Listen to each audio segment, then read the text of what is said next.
And TGIF, everyone. Welcome into the First Call podcast. It's Friday. We're ready to handicap. He's Scott Shapiro. I'm Jeremy Plonk, representing First Bet and Express Bet. We're going to travel the globe this weekend looking for Kentucky Derby points, Scott. It's not your normal week. You just can't line up at the tracks you want to see each and every week on the Triple Crown Trail. This is one of those strange weeks. We've got a points prep domestically at Turfway Park in the John Battaglia. And then we've got one today on Friday, the Dubai Road to the Kentucky Derby, and on Sunday, the Hyacinth Stakes from Japan. So points are being awarded all over the globe, but it's not one of those weeks like we've seen in recent weeks. No doubt about that. And if one of the winners comes on a Friday or Sunday race, the Derby winner, that is, I'm probably not going to have them this year. I mean, maybe I'll be wowed. Who knows? But we shall see. But as you mentioned, the lone domestic one is Saturday in the Battaglia Memorial. We've got a couple promotions focusing on that. Yep. Not necessarily a race that since 2021, when it became the points race that has produced a lot from its winners. But Rich Strike finished fourth in it in 2022 and broke a lot of hearts in the lane. We've got a weekend that also includes some big carryovers to talk about, starting with Friday. Today's racing, as we drop our podcast, we're just hours away from a dual carryover. Santa Anita with a $34,000 pick six carryover. Scott's got a write-up on that on the First Bet and Express Bet website in the blog section, so check those out. And a $64,000 carryover in the Sunset Pick Six. Frank Caruli's got your handicapping analysis at news.first.com and at expressbet.com in the blog sections. $64,000 in the carryover. The Sunset Pick Six is the final three races at Gulfstream, the final three races at Santa Anita. So that's going to get underway about 3:50 Eastern, race number 8 on a 10-race card at Gulfstream Park. So a lot of good handicapping to talk about. We talk about some of these Derby preps. Want to look back at a horse who ran yesterday and just give a little news. If you're looking for a horse this week, you might have already seen him. His name's Reagan's Honor. He won by 5-6 open lengths yesterday in a Fairgrounds allowance race. Mile and a 16th, missed the track record by 1/100th of a second. This is a horse with an outstanding pedigree from the same family as Giacomo Tiago. That Blue Hen mare set them freeze, his grandmother on the dam side. Cherie DeVaux's got a good-looking one, and with the passing of John Sheriff's just in the last week, to see one of those Sheriff's pedigrees get to the Derby would be kind of something special. I was really impressed yesterday by Reagan's Honor, Scott. I don't know what you thought.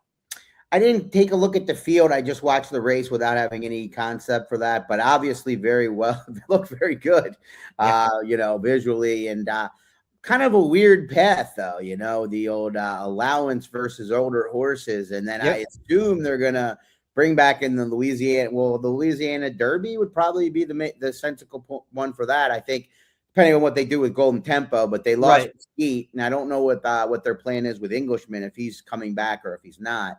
Yeah, but, they got some good issues that they've never had in this barn before. Yeah, I kind of think Golden Tempo is kind of a better fit for the Louisiana Derby if you're talking about Cherie DeVaux's horses, because he'll have the extra week of rest in between this start because he ran Risen Star Week, and so he'll have more time before the Louisiana Derby. Fair. Certainly a mile and 3/16 for the Louisiana Derby distance, the longest of the domestic preps. You got a horse who's already run a mile and an eighth in Golden Tempo. I would just stay for the Louisiana Derby with him, and I'd move this horse on the road. He's got natural speed. He went wire to wire in a Fairgrounds maiden. He went wire to wire in the allowance race. He feels like a bluegrass horse to me, and he's got a little bit more time to get there. Or Arkansas Derby might be a good fit. Of course, is Tiago, again, from the same family. Tiago, an Oaklawn handicap winner and a Santa Anita Derby winner. So I could see the horse heading to Arkansas and having some success there, or the bluegrass would be a more logical spot, maybe the way Cherie brings her horses to Keeneland in the spring. So interesting horse, though. Reagan's Honor on a week where we didn't think we'd really see many Derby-type horses. I kind of got a little excited about what I saw yesterday. So, I woke up to an all caps message. Yeah, that's right. Yeah. Derby horse. Yeah, Derby horse in all caps was the message I sent you there. So looking forward to seeing him down the line. All right, let's get to our handicapping here for this coming weekend. We have 8 stakes races for you, but coming up with 8 on this Saturday just mathematically didn't work out. So we extended the weekend a bit for you. We've got some Friday, Saturday, and Sunday races. For those of you watching on our video channels at X and on YouTube, be sure to like and share this out. Make comments in the comment section. Tell us who you like in some of these races. And for the benefit of those of you listening on our traditional audio podcast channels, here's the schedule. Scott and I will handicap over the next half hour or so. To Turfway, we'll go on Friday night. Night racing on Friday, the Cincinnati Trophy. We're handicapping for us getting a Friday night race on this podcast. Then we'll give you a look at 6 stakes races on Saturday, starting first at Gulfstream Park with the Gulfstream Sprint, our express bet race of the week. To Turfway, we go for the John Battaglia Memorial on Saturday night. Kentucky Derby prep points on the line in that one with a full field. To Santa Anita Turf Sprinters in the Wishing Well Stakes. To Laurel we go, where horses on the 3-year-old paths in Maryland towards the Black-Eyed Susan, the Wide Country Stakes, maybe towards the Preakness with the Miracle Wood. 3-year-olds in the spotlight Saturday at Laurel. The Arkansas breds have the spotlight at Oaklawn this weekend. Stakes today on Friday, the Down the Dusty Road. The race we will look at on Saturday for the Arkansas breds. A real rematch, if you will. The no double breeders, where the top 5 finishers from last year are all back in that one. We'll handicap that race for you. And then on Sunday, we'll wrap things up with 3-year-old turfers, including a couple Triple Crown nominees who are crossing over to the grass to run in the Pasadena Stakes, feature race Sunday at Santa Anita. And as we talked about at the top, our promos this week, the late pick 4 hit and split at Turfway on Saturday, the big promo you want to look at, 2 million first rewards points on the line in Saturday's late pick 4. When you play Turfway's late pick 4 with first bet and express bet, you'll get not only your pari-mutuel winnings, but your share of 2 million first rewards points if you can take that down. And Scott's already done the homework, right? You're set this morning with handicapping for that pick 4. Yep. I mean, we've got you covered. It'll be we've got the Friday blog up along with Caruli. So I have you'll get both of our thoughts for the late 3 at Santa Anita, which will be in both sequences. And then Saturday, I'll have you set up now for the Turfway Park hit it and split, which also includes the money back special race, the John Battaglia Memorial, where you get up to $10 back on your win bets up for second or third. So that's the key race of the week in terms of promotions and in terms of the Derby points race. So we'll have you covered there. And of course, I'll have you on Santa Anita on the weekend. Turfway's doing their little Oaks Derby Day, if you will, this weekend. Friday night's the 3-year-old fillies, the Battaglia for the Colts on Saturday. So let's start off Friday night. 3-year-old fillies going a 2-turn mile there at Turfway Park in the Cincinnati Trophy. I was thinking, Scott, when's the last time Cincinnati won a trophy in anything? It was the Reds in 1990. I had to look it up. It's been a while for the Cincinnati sports fans. Poor Johnny. I mean, they were close. I mean, I should say poor me now that Joe Burrow, I've become a Burrow fan. They've broken my heart a couple of years, but yeah, that's a tough one. You hear a lot of cities complain that they're the city with the worst luck. Cincinnati, Cleveland, they're legitimate contenders. No question. Let's talk Cincinnati Trophy and these 3-year-old fillies. Now, we've got a field of 11 in here, including an undefeated filly. She won the Go Well Stakes. She also won the Stewart Manor at Aqueduct last year, and she won at Keeneland on the turf. So 3 starts, 3 wins. Her name is Map of the Moon. She's won at Keeneland, Aqueduct, and Turfway. We'll see if she can run things out to 4 in a row. Take a look at her last time out. Pure Eloquence begin to close in together. Sassy CW, very fast early. She's coming back to her rivals. There's Folk Song. Here's Gianna. And there's Map of the Moon to the outside. Gianna gets to the front. Map of the Moon now tries to lengthen her stride, and she's quickening in under left-handed urging. Map of the Moon trying to come and get Gianna. Gianna, there's Map of the Moon up to the front. Map of the Moon, front and center in the Go Well Stakes. She got there sprinting. Now she's got to do it around 2 turns, Scott. And the old axiom in handicapping is closing sprinters don't always translate to routers. Can she make it 4 in a row, or are you going against her? I'm going against her. You got the outside post to deal with as well, a rider that has not been a boarder yet. So I think there's questions here to be answered for Map of the Moon, despite the perfect resume thus far. I think there's going to be some pace in this race, and that's why I'm going to take a bit of a swing here. Excuse me, with number 2, Lovely Gray. And what stuck out to me is the way this gal finished on January 22nd off the layoff for the same barn, Kelsey Danner, and did so proving 3rd best that day at 15-1, just missing by less than a length in an allowance race, which also included one of the runners in here, right? Resist won the race, who's 2 for 2 also. But the 99 late pace in there and the inside draw, I think those two are going to pair well together here. So I'll go with Lovely Gray, 10-1 on the line. You kind of like the ROI at Turfway when you get that jockey trainer combo, don't you? Lovely Gray with Danner, the trainer, Joe Ramos. 10 starts at Turfway, 4 wins, $4.99 back on a $2 wager. That's not too shabby. Not too shabby at all. Joe Ramos is a younger guy. He can ride a little bit. I mean, I think he actually had a Derby mount, right? Was he aboard the Jason West for us last year? Yeah. Yeah. So, yeah, he's a young kid. He has fun out there. So I wish him the best, of course, on my horse. Lovely Gray to bring home the Cincinnati Trophy for Scott and the Queen City, race number 9 on Friday night at Turfway Park. Let's change gears now to Saturday, February 21st for our handicapping. Again, the Gulfstream Park we go. Race number 10 at Gulfstream Park, the 6 furlong Gulfstream Park Sprint, $125,000. This is our Express Bet race of the week. You can get my full written analysis in the Express Bet email newsletter. Be sure to go to the websites at First Bet and Express Bet. Sign up for the weekly newsletter and get that amongst a lot of handicapping content in your email inbox and keep you up to date with the promotions each and every week with the newsletter. Damon's Mound is in this spot, Scott, and this is a horse who, when he debuted back in, 22, 23, I'm losing track of time, now he's 6. Yeah. Damon's Mound looked like he was going to be one of the ones, in terms of a really elite kind of prospect. It hasn't worked out for him. He's kind of had a start and stop career, but he seems to be in pretty good form right now, coming off back-to-back wins in the Bold Ruler and the Sunshine Sprint. Bill Mott trains. He's already won 4 stakes at the championship meet at Gulfstream Park. Damon's Mound's going to be pretty tough in here. Yeah, I'm going to try to beat him. And I remember that day. I was there that day. I think it might have been like this closing day of the spring meet one year, because I remember that being a race where it was a big pick 6. Damon's Mound won impressively. They turned down a boatload of money. He's still had a good career. He's earned almost $1 million, but it does seem underwhelming, especially when they turned down more, I'm sure. But I'm going to try to beat him. That was a Florida-bred race last time. That was a softer group. I think Con Campagna, who is a real kind of tough horse to figure out, but only 2 works since the last race or there's been more than 2 works, but 2 works in succession in the last race. But they're bad. I mean, this horse to me is not one that can relax, even though he's cutting back.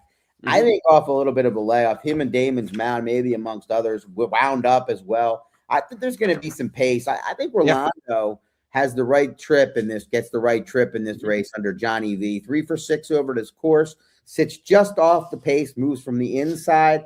After the inside trip last time, breaking from the inside in the Pelican in Tampa, and now moves outside, second off the bench here for Fausto Gutierrez. Being towards the outside might not hurt him either, because the 7's or the 8's going to come flying out of there. Rolando's had a little bit of issue getting out of the gate in the past couple starts, being on the outside. He's not going to get in a tangle. You figure the 8's going to leave him. The 8's going to break past him, and if he breaks out a little bit there, it'll kind of be in some open space. Won't be so bad for him. Rolando, top choice in here for Scott. We know he can win over the track and the distance. He won the Hutchison Stakes here back during his 3-year-old season. Next as they straighten for the drive, 45 seconds for a half-mile speed. Rolando, he has it by a length and a half. Multiverse, the only one in range to go get him with 1/8 of a mile to go. Rolando by a length. Multiverse tries to get by. Rolando drifts. Multiverse on the outside. It's Rolando still there. Multiverse one more time. Rolando and Multiverse. Multiverse and Rolando. Rolando wins the Hutchison over Multiverse second, 4 ahead of Joey Muscles third in 1:10-2. That still hurts me, JP. You needed the other one? I needed Multiverse that day kind of bad, I remember. I can't believe we had to pull that back out. Well, that's a long distance stab in the back then. I didn't mean to go back a whole year and bring up bad memories for you, but this is the way we live as horse players, right? I mean, there will be grudges and bad beats that you're just not going to forget no matter how long. Absolutely, but maybe he can redeem himself a little bit today. Well, winning again, but this time for the good guys. You'll be on the right side of it this time. I feel good. Rolando, top pick for Scott in the Gulfstream Park Sprint. I'm chalking out here with the mod. I've got the favorite in the here, Damon's Mound. Let's go now to our next destination from Gulfstream Park on Saturday to Under the Lights Saturday night at Turfway Park, the John Battaglia Memorial Stakes, 1 mile and a 16th. This is the local prep towards the Jeff Ruby. The Jeff Ruby will be at 1 mile and an 1/8. a dozen runners. Some tracks are fighting for field size around the country. If you watch some Friday entries in the box today, a lot of short fields around the country. Not the case at Turfway Park, obviously, and in this stakes race, 12 have entered, a 13th in this spot. Of course, the John Battaglia Memorial, named for one of the original general managers of Latonia Racetrack, and the conversion from Latonia to Turfway Park under the leadership of John Battaglia. Of course, his son, famously Mike Battaglia, became the announcer there at the track, and a lot of folks know Mike through his work with NBC Sports. The Battaglia is the first family of Turfway Park, and the family will present the trophy in the winner's circle. This is a competitive group, Scott, but we've seen this group before. It was the Leonatus Stakes. This is a big rematch. This is like we talked about the stakes race previously, where we were talking about, 5 finishers in the same race and Arkansas going against each other. Kind of a similar tale. This is the Leonatus Part 2. Sure is. And that race was won by Street Beast, first start of his 3-year-old campaign, and he did so in front-running fashion. You look at the race, and a couple of horses picked up pieces, including Full Effort, who I think will take some money in here. Mm-hmm.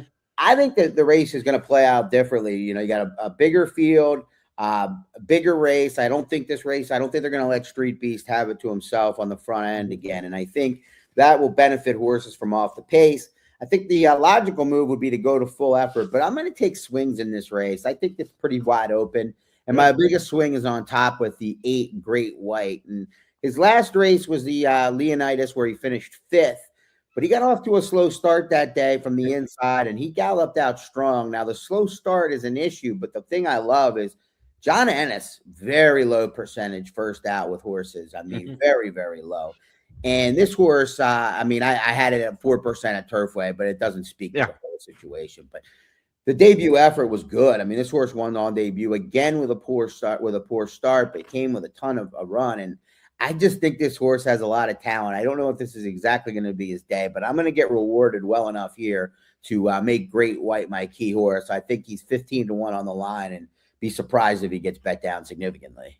Ennis was able to make it through the spring a couple years ago with Epic Ride. Ended up coming out of the Turfway Series, hitting the board in the Bluegrass Stakes and getting his way to the Kentucky Derby. He's been down this path before. And again, they come out of that common race where the pace wasn't fast. If it's a faster pace than the Leonatus, then your horse Great White comes into play. Let's let the fans go back and take a look at that race. It was at a mile back on January 17th.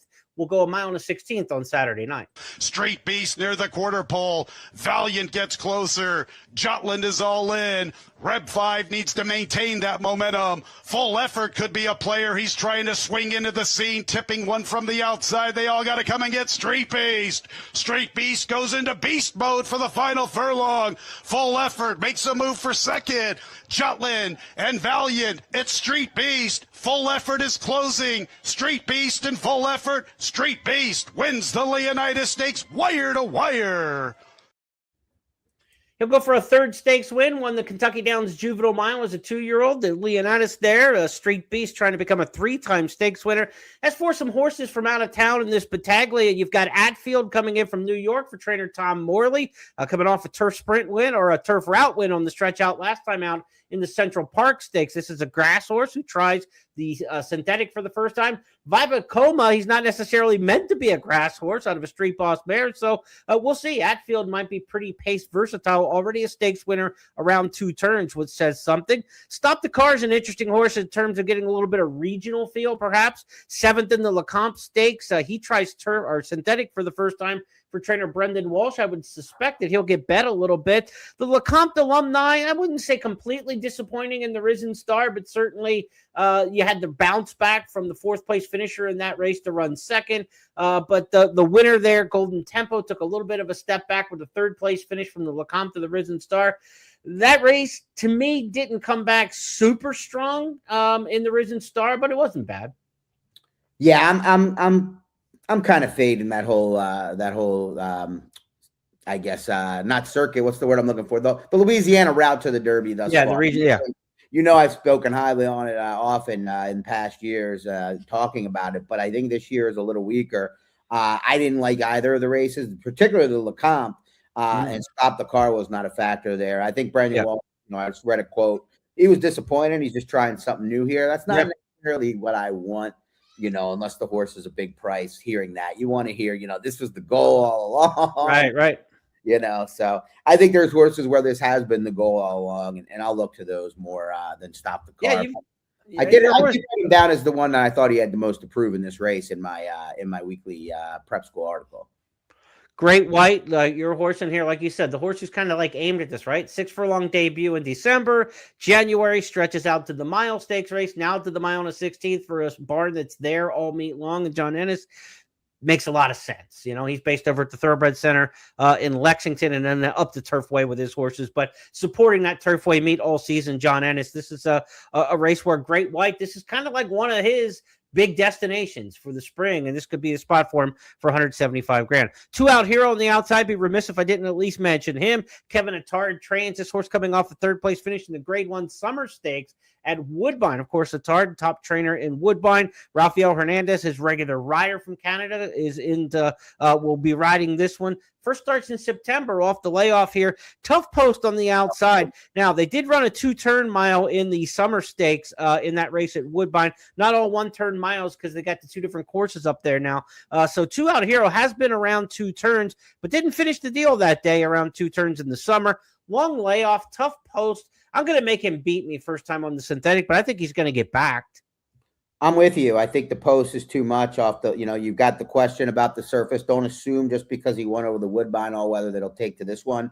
But to me, this maybe I'm wrong, but this might be a horse that they're pointing to the Ruby, and this is a starting point, Yeah, exactly. And this might go very well for them and for bettors. I mean, if this horse gets caught wide and runs a good race and you see him back, maybe things will be able to go better for him because obviously he has some talent.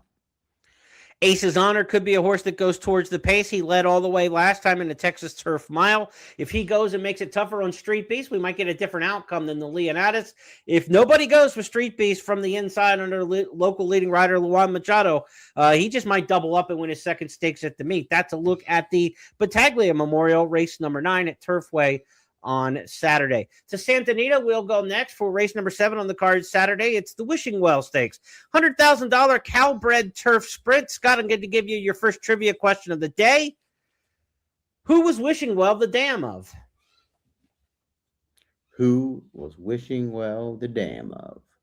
I mean, it's obviously someone that I should be able to guess off the top of my head. It's a big one. Yeah. The dam of... We're talking a female? Oh, no, it's a male. Derby winner, Preakness winner. Secretariat? You got the right first letter. Sunday Silence? There you go. The dam of Sunday Silence, Wishing Well. She was a pretty good racehorse in her own right. She won the 1980 Gamely Stakes. She was an ex-claimer who kind of got good later in her career. And she also won the Las Ciénegas, which was a turf sprint. That's why she's named here in the Wishing Well Stakes. But yes, most famously, the dam of the great Sunday Silence, 1989 Santa Anita Derby winner, Kentucky Derby winner, Preakness winner, and nearly Belmont winner. Well, not nearly Belmont winner. Easy Goer kind of had his way that day, but nearly a Triple Crown winner in that he won 2/3 of it. But Easy Goer certainly had the last laugh in the '89 Belmont. All right, let's talk about the Wishing Well Stakes. 6 furlongs on the turf. This is turf course proper at Santa Anita. 6.5 is the downhill races. This is kind of a straight deal with the long run into the one and only turn. 6 furlongs on the turf here, Scott. Who'd you like in the Wishing Well in a field of 9? If we get 2-1 on Gratefully, you might not see me in a car if she loses, but I don't think we're going to get that. I think this horse, I tried to beat her last time because she had to prove herself shipping out west, moving up a little bit in class.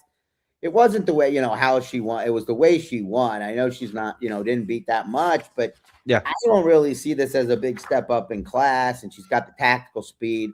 I think Florent Giroux takes over for Umberto Rispoli. Kudos to Matt Nakatani, his agent, who was really just handed a lot of the Rispoli mounts over to Florent. It's worked out well, and he's taking advantage of it so far. So I'm not necessarily always the highest on Florent's riding, but I'm happy to see Flo, who I got to know a little bit in Kentucky, succeeding out there. And he's going to have his hands full with this monster, I think. I think she's a serious filly, especially when you take on kind of this lower tier of stakes competition. Yeah, I misspoke and said this is state breds because the restricted part in the logo of the race title, but it's restricted because it's for horses who have not won a stakes race. So it's for horses, they may have won a state bred stakes, but nobody in this race has won an open stakes to be eligible since August the 1st. So this is a really good condition fit because you got a filly who's 4 for 4 lifetime. You should take it on other fillies and mares in here who haven't been successful at the stakes rank. So if you're going to get a step up in class to be successful, this is the kind of race to do it in. Here's Faithfully winning last time out to go 4 for 4 gracefully, actually, because when you put this horse down as your pick, I've been singing Faithfully in my head the whole time with Gratefully. So let's stop singing and go to the replay. It's been a perfect trip for Gratefully, who cruises up 3 wide third. Young Love getting into the race in a big way. She's the gray on the far outside. Hoshiana trying to mount a bid from behind. They're in the final furlong. And Gratefully takes off and opens up 3 just like that. Young Love in second. Tahini, Hoshiana late. But it is all Gratefully outclassing the competition. Wins it by 4 under a perfect trip. Gratefully is a kickoff leg of the Old Turf Pick 3 on Saturday at Santa Anita. That'll be the Old Turf Pick 3 races 7, 9, and 10. Scott, I know you love that bet. Yes, in fact, I looked at that quite a bit. It's a single in there. I think I've got a 6-1 I like as a very high A with maybe a B, and then I think the maiden special to close it. So it's a very favorable sequence for me. Definitely will be kicking it off with this chalk. I hope she's forever yours, Gratefully. Top pick for Scott in the Wishing Well Stakes. All right, let's go to Laurel Park for a pair of 3-year-old stakes races on Saturday's program. As we mentioned off the top, the fillies up first in the Wide Country. The colts will be up in the Miracle Wood. Wide Country was a nice filly for Bobby K-Mac. She won the Black Eyed Susan back in 1991, kind of in my heyday of following Maryland racing in my late teens. And the 91 Black Eyed Susan was her 8th straight victory. She was a local who took on the outsiders and romped them. She was a good one. The Wide Country Stakes prepping here towards that Black Eyed Susan. 7 furlongs, just to field the 5 entered in here. And Brittany Russell's got one looking for a streak of her own. We talked about Wide Country winning 8 in a row. Peach Pie's looking for 4, Scott. Yeah, not the favorite, though, in here, at least on the morning line. That is Law School, the even money choice, 8-5 on Peach Tie. But I think Peach Tie is going to get the setup in here. And I think that because you've got Law School, who's done her best running on the lead, although she stalked just off last time. But Striker Rose coming in with the far outside, coming out of a sprint with my man, Raylu Gutierrez. And my man Raylu likes to send. And I don't think him and Jeremiah Engelhardt are coming in from New York, although Raylu bounces around a lot. I don't think they came in to not go to the lead or give themselves the best chance. So I'd be surprised if this Law School doesn't have things a little tougher. And I think Peach Tie just gets the right trip there under Brittany's husband, Sheldon, 2 for 2 over the track. I don't know if she's going to go off favorite or not, but one of the two are likely to win. She's coming off a win in the Gin Talking Stakes. Listen to Dave Rodman call her home in a widening 8-length romp. And just filtered on the inside. Peach Tie's been there from the start. Just filtered on the inside, trying to come back for more. Just filtered on the inside, still has a little something, an angle to the outside of Peach Tie. Peach Tie, 1 furlong left to go, a 3-length lead. Just filtered, now being left behind by Peach Tie. Superstitious on the outside, trying to pick up second. It is Peach Tie and Sheldon Russell in the Gin Talking Stakes. Peach Tie by 5 from Just Filtered, and then Superstitious. We'll see if Peach Tie can make it 4 in a row. Top choice for Scott in the Wide Country. That's race number 7. Short field there, so if you're looking to try to build out a little value, maybe you look at the multi-race wagers. Back-to-back races are stakes on the card Saturday at Laurel, races 7 and 8. Unfortunately, no relief in sight in race number 8 in terms of field size. We've got a scratch in the Miracle Wood Stakes of Balboa. The other half of the uncoupled Brittany Russell entry, Taj Mahal, will be in this particular spot. And, Scott, we've got a field of what looks to be 6 right now before scratches in the Miracle Wood Stakes. This one named for a horse who ran in the Preakness back in 1986 under local rider Clarence Jojo Ladner. The locals were rooting for him that day. He went on to make, Scott, 117 career starts. Wow. In the 80s. Not in the 1930s or the 40s, but in the 1980s into about 1990, 117 starts for Miracle Wood. So he earned this stakes name. Yeah, I mean, the only thing I know that has 117 starts these days is pitchers, starting pitchers. in their career. Yeah, exactly. So, uh, yeah, I don't know if we're going to get a world beater in here with the scratch of the likely heavy favorite in Balboa, but I took it as a positive for the stablemate Taj Mahal, who's entered in here Yeah. for the same connections in Brittany Russell. I assume it'll be Shelton back aboard. They had no rider listed early on when they had both listed, but this horse, didn't break that great on debut. That's the one concern I have, and if he gets bet down quite a bit, that would be a turnoff for me, but he was impressive other than that. Now he stretches out the 2 turns, bred to go 2 turns. I don't think he's going to have an issue showing the ability to get that, but it is a big step up, taking on winners for the first time. So again, Right. hard to know what the price will be with Balboa coming out. I will definitely be price sensitive though in this spot. Several in this race have maiden claiming races on their resume, so they weren't necessarily well-meant types. You do have the runner-up Close the Gate, who runner-up in the Spectacular Bid Stakes, but that was after running a couple maiden 50s at Laurel Park. John Salzman trains there, Close the Gate, coming off a second-place finish last out. He is Triple Crown nominated, the only Triple Crown nominee still in the field here. Close the Gate, Taj Mahal could be supplemented. He's a $525,000 Nyquist. If he runs well enough, he would get a look towards the Preakness Stakes if he can make his way that far. Taj Mahal's debut victory was a fairly easy win. Let's go back and take a look at that at Laurel with Dave Rodman. Taj Mahal getting underway also wide on the track as they move midpoint on the turn. Paul Nevena between horses, only 3 from the leaders, and Faye's Heart ridden along in the back of the pack. They turn for home, and it's Belina Clash. Belina Clash, the leader from Sir George, and Taj Mahal sweeping up on the outside. Taj Mahal now is Sir George to skirmish. Belina Clash backs off in third, and Ponovan down to the inside fourth. It's Taj Mahal and Sheldon Russell. They're storming home now. Taj Mahal broke last but first, the 16th pole by 4, almost 5. Taj Mahal finishing with a flourish to win. His stablemate for trainer Brittany Russell, we talked about scratching Balboa. The reason for the scratch, reportedly, he'll head to the Gotham Stakes in New York coming up in a week's time. So maybe see that one on the Triple Crown Trail. Of course, Balboa ran in the Jerome, has already been to Aqueduct. So he leaves the local race, the Miracle Wood, for his stablemate Taj Mahal. Maybe they can pick up wins in back-to-back weeks at different venues. Let's change venues now to Oaklawn Park and head there for Saturday. A couple Arkansas-bred stakes races this weekend. They've got one today on Friday for the Phillies. The Colts are in action on Saturday in the No Double Breeders. Now, Scott, I'm going to ask you a little bit of trivia here, too. Oh, no shot. Go ahead. No Double. Arkansas bred. 1970. What big race did he win in 1970? The Met Mile. Nice. Good job. Really? You got it. Yeah. Well, I mean, I saw a sprint, so I started to cut back a lot. There you go. That was a good ticket. He was third in the Preakness as a 3-year-old. Santa Anita Derby winner. Again, an Arkansas bred, won the Big Cap in 1969. And you hit the trivia question. Arkansas bred. That was not staged. I would have bet against me big time in that one. Pre-question. I'm giving you credit. You didn't know Sunday Silence as Dan was wishing well, but you got No Double winning the 1970 Met Mile. Nice call there. I'm impressed. I was thinking you the hit wrong the much way. harder of the two. Well, I was screwed up on Sunday Silence. I answered the question wrong. I was thinking, that was just a poor answer. I asked you if it was I redeemed myself, right? You absolutely did. All right, the No Double. Let's talk about a handicap in this thing. If you'd be as lucky picking the winner as you were the trivia, we'll more for my question. In business, right? Look, when you get these state-bred sprinters and the veterans, they kind of stick around a long time. You'll see that on state-bred championship days, whether it's Cal Cup or Maryland Million or whatever.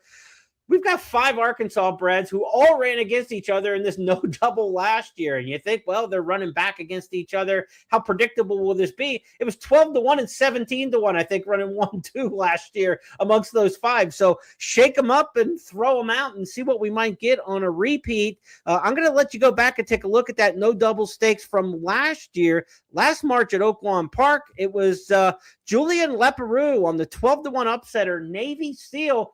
He sounds like he's done on the turn, and he just comes right back and gets the victory. Matt Ditterman with the call. The first quarter mile hits the far turn, a length in front of Midnight Taxes in chase mode second. King Peanut sent along third on the rail, now losing that spot to Willow Creek Road. Navy Seal Lockmore next. Lockmore passing Navy Seal, who retreats to sixth. And 110 Stadium's the trailer as they round the far turn and approach the top of the lane. Bohemian Bow off the turn, appears to be doing it well on the front end. Midnight Taxes under pressure, dropping back. Willow Creek Road running a big one here at a price. He's 15-1 up to challenge Bohemian Bows, now asks for his best and kicks on a length and a half ahead. On the outside, here comes Navy Seal making up good ground down the center, and Navy Seal and Juliet Leperoux to the lead, and they'll be in the winner's circle for the No Double Breeders Stakes.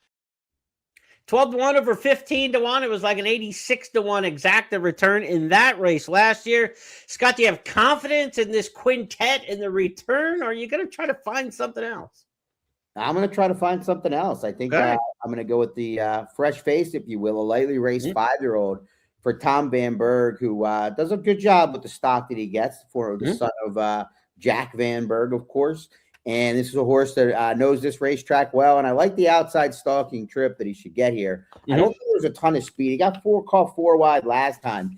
I don't think that's going to happen in here. I think you're going to see Bohemian Bow, the 8-5 favorite, on the lead. And I think I should be able to get over with this B Jersey horse, still a horse at age 5, is Touchdown Arkansas. So second off the bench, I like Touchdown Arkansas as a second choice. Yeah, and that form cycle was good to him the last time he tried it, right? He won his comeback race, but then he improved 15 points on the Beyer scale and winning back-to-back in allowance race. So if you get another big move forward, second off the layoff, he's right in with them. And you get some of these older horses have been banging heads with each other, and they're kind of long in the tooth.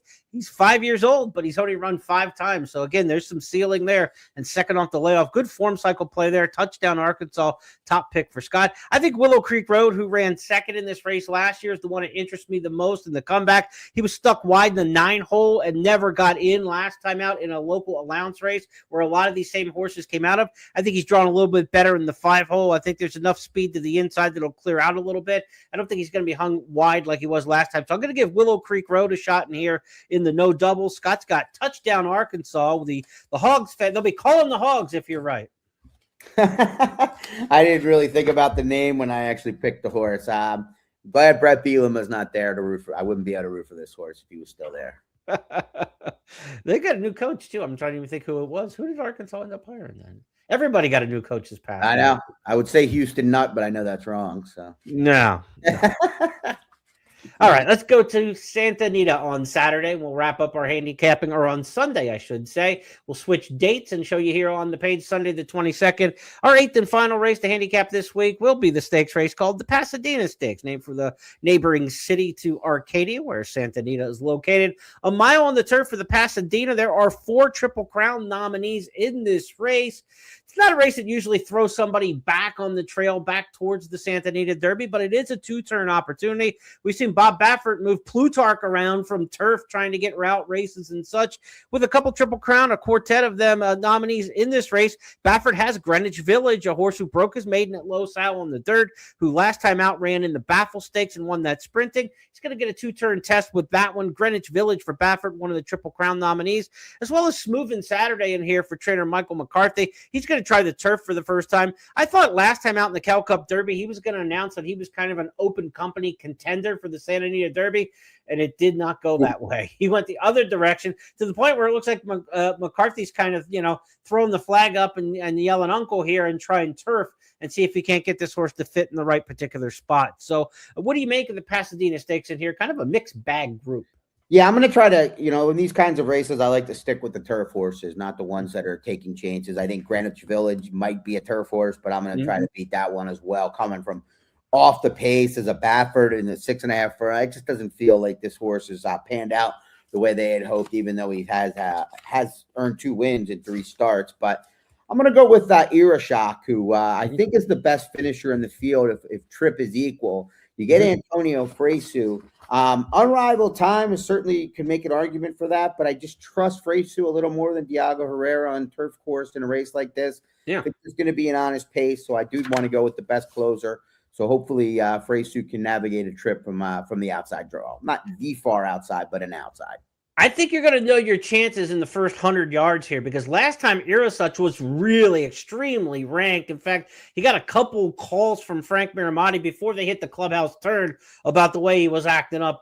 So he's got to settle in here. You get Freysu aboard for the first, or back aboard. Last time out, it was Rispoli, and the rider change may do him some well here. 2 starts back, though, this horse in the Cecil B. DeMille showed that he has the kind of ability to win a race like this. That was a grade 3 where he was matched up with Unrivaled Time, and those 2 at Del Mar, 2 starts back, put on a pretty good stretch show.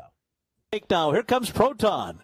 And Proton, who lost the lead, is back on top. In the meanwhile, Flavian Pratt and Hey Nene are getting a wide run, and they're picking off horses on the far outside. Unrivaled Time is there, too. Irashak is let loose on the far outside. They're into the stretch. Proton, Hey Nene to the outside. Unrivaled Time between those 2. Irashak on the far outside. It is Proton. On the outside, Hey Nene. Splitting horses, Unrivaled Time, and then comes Irashak, Unrivaled Time.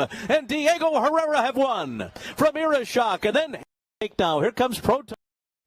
We'll see the rematch of those 2 horses from Del Mar transferred to Santa Anita this time, and see who takes their form to the course there in Arcadia. Irashak, the top pick in here for Scott in the Pasadena Stakes. That's race number 7 on Sunday at Santa Anita. So keep in mind, Sunday race there at Santa Anita. And of course, the Coast to Coast pick 5 each and every day with Santa Anita and Gulfstream when they run together. We'll have that this weekend, Friday, Saturday, Sunday. And that Sunset pick 6, final 3 on the card each and every racing day at Gulfstream, and the final 3 on the card at Santa Anita. And that wager will be offered, of course, on Sunday here, the Pasadena part of that, the Sunset 6. But not before the big carryover in the Sunset 6 coming up later today. I think, post time for the start of that at Gulfstream around 3:50 Eastern. They'll probably drag it to around 4 o'clock or so. So right around the 4 o'clock hour, we're going to get going with a $64,000 carryover today in the Sunset Pick 6. Be sure to check that out. Last 3 races in the card from Gulfstream and Santa Anita. Low takeout at 15%. $1 minimum, retail only, no call wagering in that Sunset Pick 6.